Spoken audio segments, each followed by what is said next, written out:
Should I rent or should I buy? That's a question that a lot of people ask, and you're asking the wrong question. The real question is, why should I buy? What you do with your primary residence, whether you choose to rent it or you choose to buy it, doesn't matter. The key is that for you to get ahead in life, for you to create leveraged returns, for you to transform your financial future, you have to figure out how to be an investor. You have to figure out how to make your money work for you. Now, why have more millionaires been created through real estate than any other?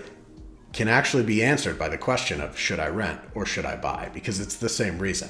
So I'm going to give you a different take than you've likely ever heard on this conversation.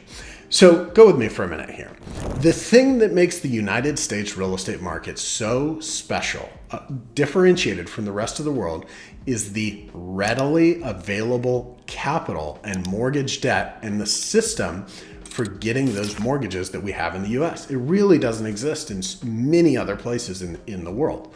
You see, in the US, the average person that has reasonably good credit and a reasonable job can walk in with a 3.5% down payment and buy a home. So let's just look at the math. Let's say you have $15,000 saved up. Now, for a lot of people, that could take several years to save, for some, several weeks, who knows?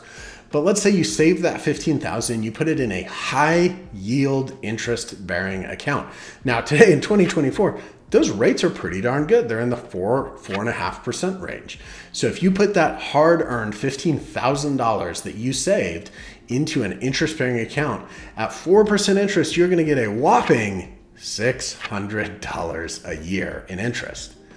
Well, what if you took that same $15,000 and you used it to buy a piece of real estate using an FHA loan with 3.5% down? Well, here's where the magic happens. That $15,000 is 3.5% down on a $428,000 home. So the beauty of what happens here is over the long term, if you look at the 40 year history that we have been tracking home prices in the US, those homes tend to appreciate at about 4% a year. Well, the magic is you are getting paid on the appreciation of the $428,000 house, not on the $15,000 that you put down. So that same $15,000 that was earning $600 a year in interest now became a down payment on an asset that will likely appreciate at that same 4%. And you just made a whopping $17,120 a year in appreciation. It's a huge gain. And over the course of 3, 4, 5 years, which is how long people typically own homes, that can be life-changing money. I mean, look, you are 5.5 years away from turning that $15,000 into over $100,000 in equity if the market only appreciates at 4%. Now, if you have another COVID lockdown, you have another big flurry of where mortgage interest rates come down and home prices spike and you get double-digit price appreciation, you could have even better returns in the market. Now, the should I rent or should I buy conversation, the reason I say it doesn't really matter is a lot of people, maybe you're paying $2,000 a month in rent and you couldn't afford the mortgage on a $400,000 home. That's a real challenge. That mortgage is probably going to be $2,800, $2,900 a month. But when you see the potential for upside for you, it is huge. And this is where people like to house hack, where they will buy a house, maybe it's a little more than they want to pay. They'll rent out a room, they'll rent out part of it, and that will help pay for the house.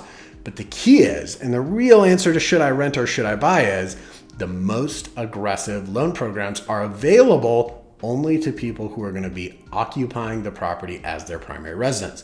If you're buying the home strictly for investment, that $15,000, well, that's going to need to be a 25% down payment in most cases. Not going to buy you much house. Maybe in most parts of the country won't buy you anything because $15,000 as 25% means that you're buying like a $40,000 house. Not going to work. So the answer is leveraged appreciation. That leverage that you get through your mortgage debt and the appreciation of that real estate is the thing that will transform your financial future over time. Now, not to mention, every month you're going to pay a little bit of interest. You're also going to pay a little bit of principal. That adds up over time. All these things are working in your favor, conspiring to build your wealth, and the forced savings doesn't hurt either.